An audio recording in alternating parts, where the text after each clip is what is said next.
हा, आत्तापर्यंत आपल्याला फिजिक्स 12वी सायन्सचं फिजिक्स त्याच्यातलं रोटेशनल डायनॅमिक्स आणि रोटेशनल डायनॅमिक्सचे आत्तापर्यंत 2 लेक्चर झालेत आणि यातलं हे 3रं लेक्चर आहे, 3rd lecture for rotational dynamics. अतिशय महत्वाचं आहे, इझी आहे आणि सहजासहजी समजेल.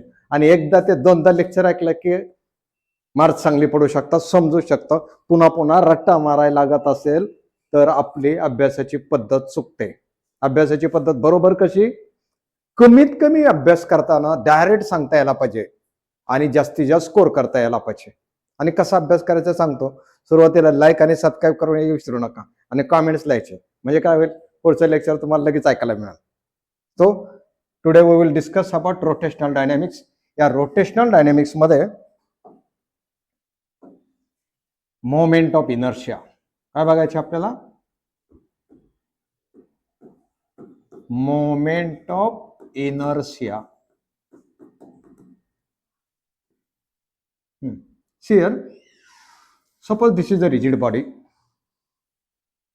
It is rotating about an axis passing through O.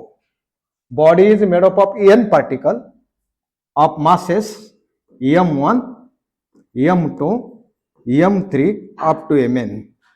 These particles are at a distance r1, r2, r3 up to rn from axis of rotation, and this body is rotating with constant angular velocity omega. बघा नीट समजून घ्या. ही काय rigid body आहे. Rigid body कशाची बनली? n पार्टिकलची. m1, m2, m3 up to mn हे काय मासेस ऑफ पार्टिकल आहे. आणि r1, r2, r3, rn काय डिस्टन्स आहे. कुणाचं? पार्टिकलचं. कुठून? Axis of rotation. आता तुम्ही म्हणा रिजिड बॉडी म्हणजे काय? बॉडीचे 3 प्रकार आहेत. Number 1 elastic body, number 2 plastic body आणि number 3 rigid body. Other elastic body म्हणजे काय? कुठल्याही बॉडीला फोर्स लावला की त्याचा शेप अँड साईज चेंज होतो आणि फोर्स काढून घेतला असता बॉडी मूळच्या पोझिशनला येते. That is the elastic body. Plastic body, लहान मुलाचा प्लास्टिकचा बॉल बघा, फोर्स लावला शेप अँड साईज चेंज होतो. फोर्स काढून घेतला असता बॉडी मूळच्या पोझिशनला येईलच असं नाही. लहान मुलाची प्लास्टिकचा बॉल किंवा प्लास्टिकचे बॅट बघा, त्याच्यावर काय केला आपण? पाय दिला, शेप अँड साईज चेंज होईल, पण पाय काढून घेतला असता बॉडी मूळच्या पोझिशनला येणार नाही.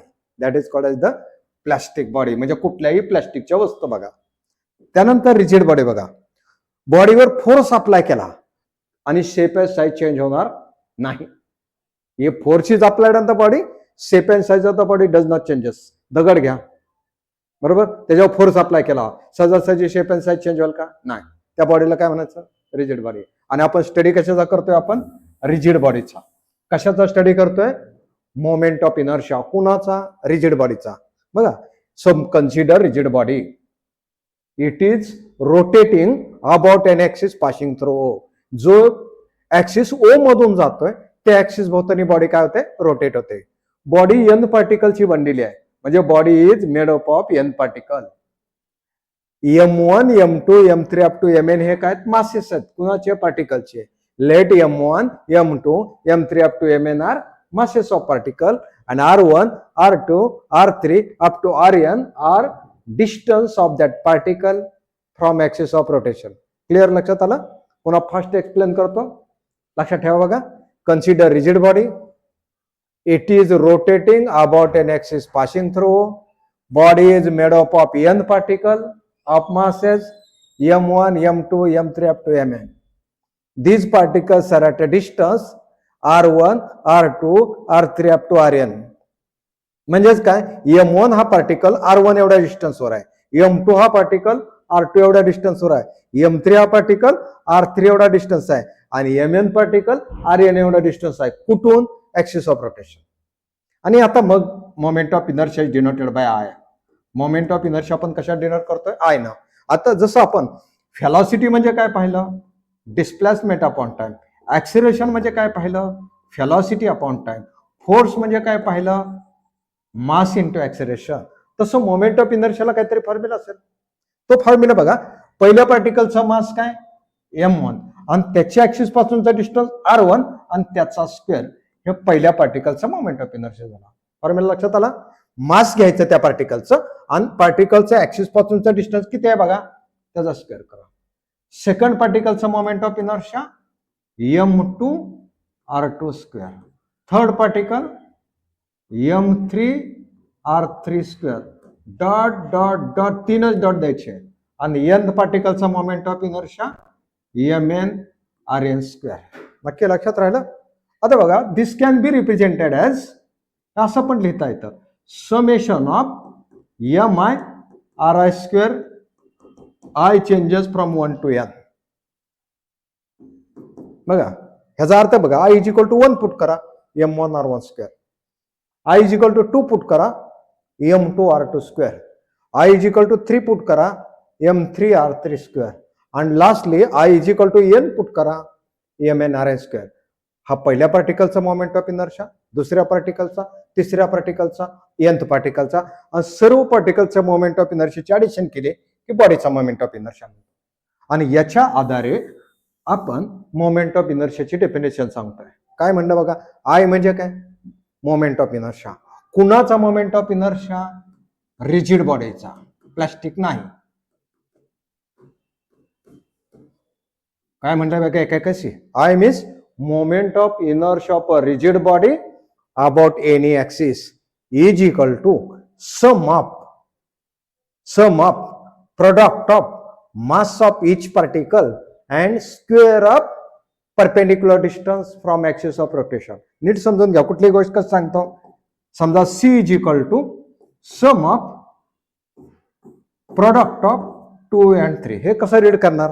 C is equal to sum of, नंतर प्रोडक्ट सांगायचा. प्रोडक्ट कुणाचा? 2 and 3 चा. C is equal to sum of product of 2 and 3. तसं हे कसं सांगतोय बघा बरं.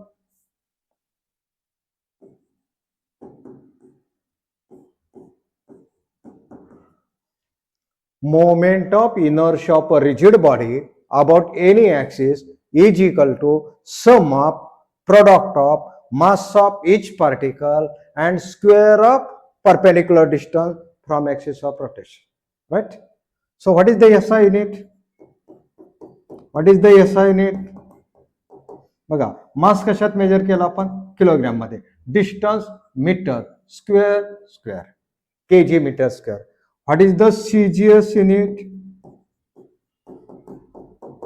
बघा, मास कशात? ग्रॅम, आणि डिस्टन्स सेंटीमीटर स्क्वेअर. आणि what is the dimension? Dimension L M T. बघा, L stands for length, MI म्हणजे काय? Mass raised to 1. RI square, R म्हणजे काय? डिस्टन्स आहे, म्हणजे लेंथचा स्क्वेअर. आणि टाइम आहे का याच्यात? नाही, टाइम रेस्ट टू 0. याला काय म्हणतो आपण? Moment of inertia. MKS unit किंवा SI unit kilogram metre square, CGS unit gram centimetre square. कुठून आले फॉर्म्युले बघा, नीट समजून घ्या. MI म्हणजे काय? मास आहे, मास कशात मोजतो? किलोग्राम मध्ये. RI म्हणजे काय? डिस्टन्स कशात मोजतो? Metre square. याला म्हणायचं MKS आणि ह्याला CGS, आणि हे त्याचे काय झालं? डायमेन्शन. लक्षात आलं? हा. नेक्स्ट आपण मोमेंट ऑफ इनर्शियाच्या आधारे आपण 3 एक्सप्रेशन पाहणार आहे. त्यातलं पहिलं एक्सप्रेशन रोटेशनल कायनेटिक एनर्जी. काय बघायचे आपल्याला?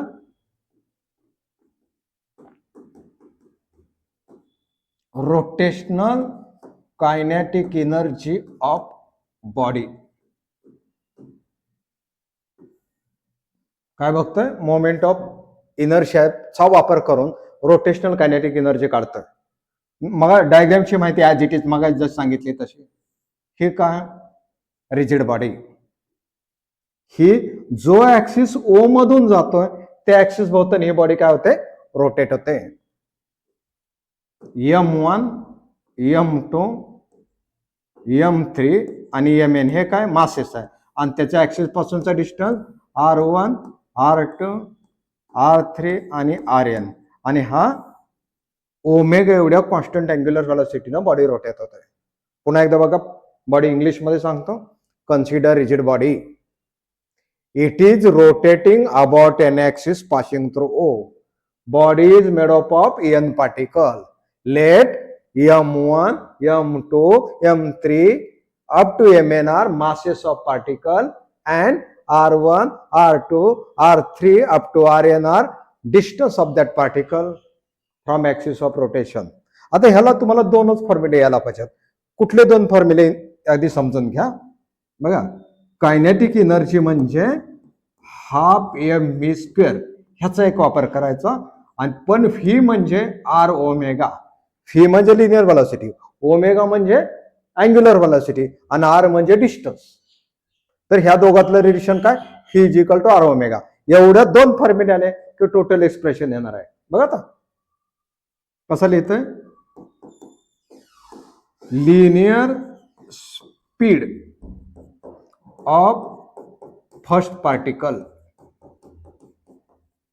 बघा, V is equal to R omega. आपला फॉर्म्युला बघा, V is equal to R omega, तोच फॉर्म्युला वापरलाय.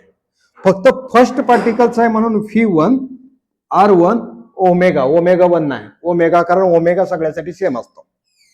Then kinetic energy of first particle, पहिल्या पार्टिकलची कायनेटिक एनर्जी कशी असणार, हाफ एम व्ही स्क्वेअर. फक्त फर्स्ट पार्टिकलचे म्हणून E1, M1 आणि V1 द्यायचं. Right, is equal to half M1 आणि V1 म्हणजे काय पाहिलं, R1 omega. R1 omega bracket square. बघा हाफ तसाच लिहिला, M1 ॲज इट इज आणि त्या ब्रॅकेटचा स्क्वेअर सोडवला, R1 स्क्वेअर आणि ओमेगाचा square omega square. Kinetic energy of first particle लक्षात आले, half M1 R1 square omega square. Similarly आता एवढं आलं की मग सेकंड पार्टिकलची कायनेटिक एनर्जी कशी असणार, E2 असणार. थर्ड पार्टिकलची कायनेटिक एनर्जी E3 असणार. फोर्थ पार्टिकलची कायनेटिक एनर्जी E4 असणार. तशी nth पार्टिकलची कायनेटिक एनर्जी En असणार. आता बघा फर्स्ट पार्टिकलची किती आहे, half M1 R1 square omega square. तशी सेकंडची कशी असणार, half M2 R2 square omega square. Third पार्टिकलची half M3 R3 square omega square. Fourth पार्टिकलची half M4 R4 square omega square. तशी nth पार्टिकलची हाफ Mn, नक्की कळालं. एकदा हा काढला का नाही, half M1 R1 square omega square.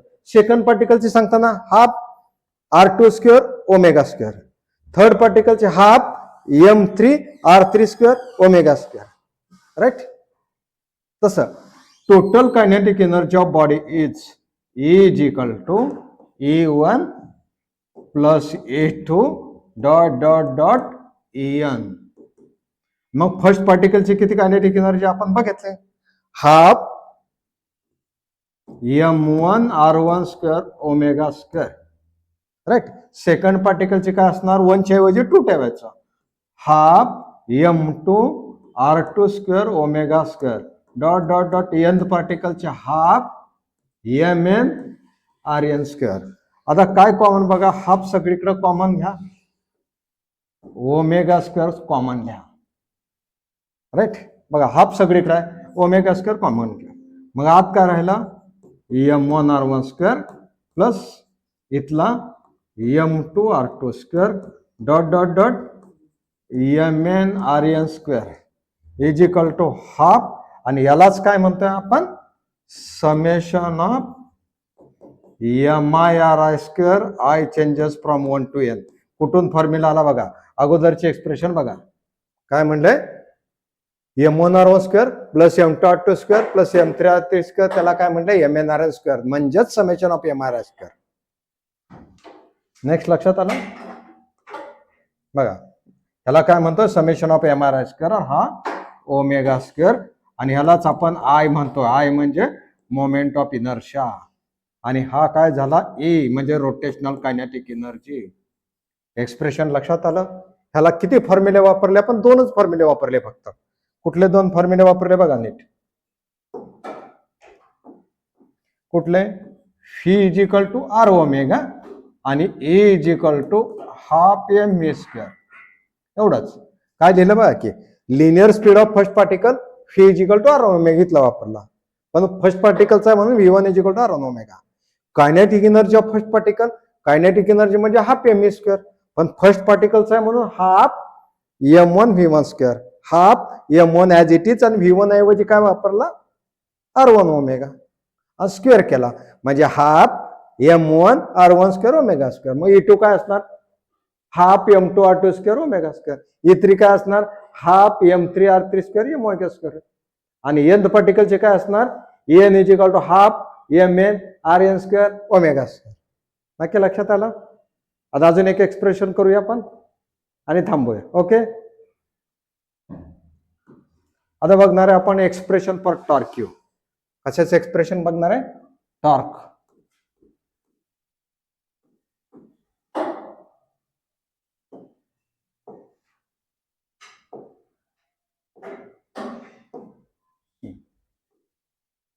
Torque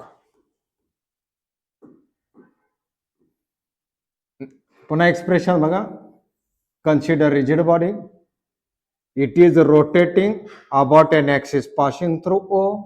Body is made up of n particle of masses M1, M2, M3 up to Mn. These particles are at a distance R1, R2, R3 up to Rn from axis of rotation, and it is rotating with constant angular acceleration alpha. आता कुठल्याही बॉडीवर force apply करण्यासाठी force आणि torque मधलं relation समजून घ्या. Suppose this is a body, this is the axis of rotation. इथं आपण force apply केला बरोबर, इक्वल आणि अपोजिट फोर्स अप्लाय केला आणि ऍक्सिस पासूनचा डिस्टन्स R आहे. तर फोर्स अप्लाय केला की बॉडी काय होते रोटेट होते. रोटेशन साठी वापरतो तो टॉर्क आणि लिनियर मोशन साठी वापरतो तो फोर्स. आणि त्या दोघातलं रिलेशन काय टॉर्क इज इक्वल टू लावलेला फोर्स, आणि फोर्स जिथं लावला तिथून ऍक्सिस पासूनचा डिस्टन्स. हा फॉर्म्युला माहिती पाहिजे. Torque is equal to force into R. R म्हणजे काय जिथून फोर्स लावला आणि ऍक्सिस त्या दोघातलं डिस्टन्स. एफ म्हणजे काय लावलेला फोर्स, आणि टॉर्क म्हणजे लावलेला फोर्स आणि त्याच्या ऍक्सिस पासून डिस्टन्स याचा प्रॉडक्ट. तुम्हाला असे किती फॉर्म्युला लागणार तीनच. बघा नीट पुन्हा एकदा. काय माहिती पाहिजे torque is equal to F into R. मग फोर्स माहिती पाहिजे force is equal to mass into acceleration, म्हणजे ऍक्सिलरेशन माहिती पाहिजे आर अल्फा. बघा एवढे तीनच फॉर्म्युले माहिती पाहिजेत. टोटल एक्सप्रेशन येत आहे कुठला torque is equal to F into R, force is equal to mass into acceleration, acceleration is equal to R into alpha. आणि आता बघा एक्सप्रेशन कसं येत आहे ते. Right,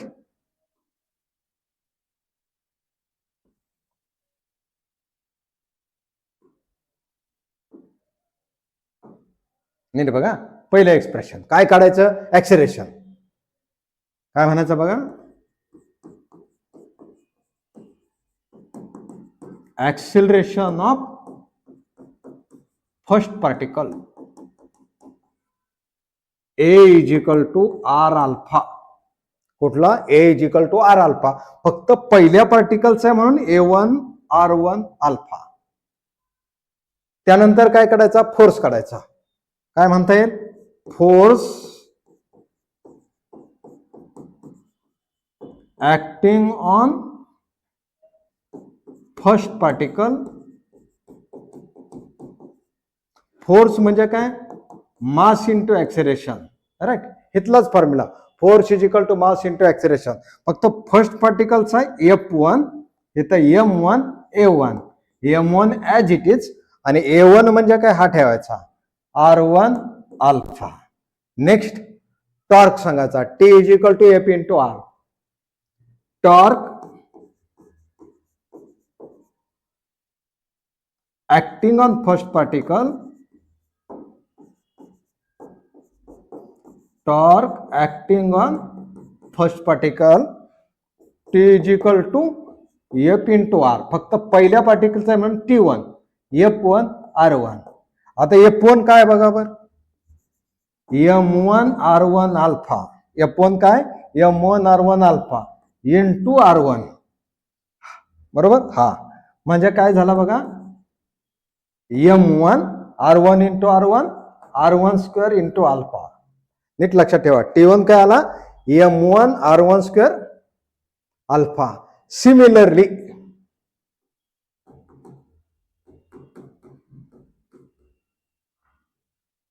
torque acting on second particle, torque acting on third particle, torque acting on nth particle.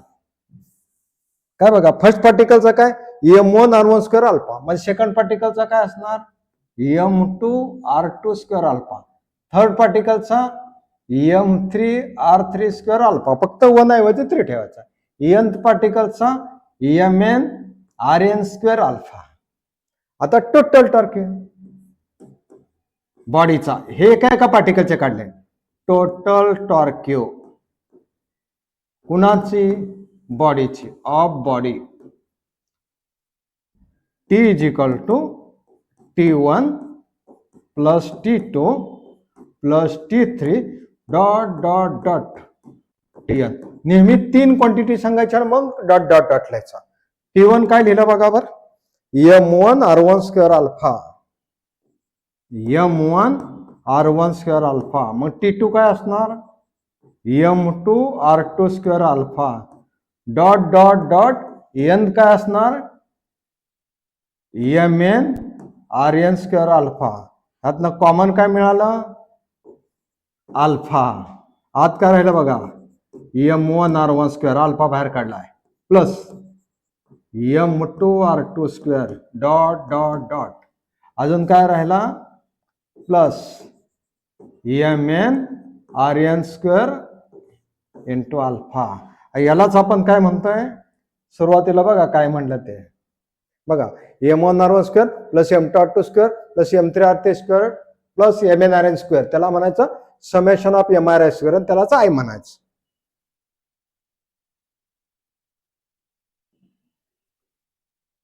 बघा ह्याला काय म्हणतोय आपण, summation of MI RI square, I changes from 1 to n. Read कसं करायचं ते पण बघा, summation of MI RI square, I changes from 1 to n, आणि ह्याला काय म्हणा, अल्फा. आणि ह्यालाच आपण summation of MI RI square म्हणला, moment of inertia into alpha, म्हणजे T is equal to I alpha.